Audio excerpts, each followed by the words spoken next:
শুকনো মরিচ, কোয়া করা রসুন, কিউব করা পেঁয়াজ দেবার জন্য এখন আমি কম করে দিচ্ছি।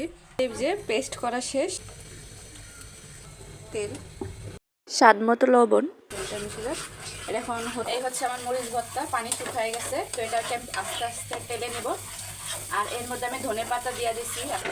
দেখেন, এখন আমি একে নামায় ফেলতে দিচ্ছি। এটা হচ্ছে আমার সেই লাল মরিচের ভর্তা, দেখতে অনেক পরিমাণ লাল হয়েছে। এই খাবো। হ্যাঁ, এই যে দেখেন লাল মরিচের ভর্তা, দেখতেও কত পরিমাণ লাল টকটকা হয়েছে। যার মুখে রুচি নেই, একবারে খেলেই স্বাদ চলে আসবে মুখের মধ্যে। বিসমিল্লাহ।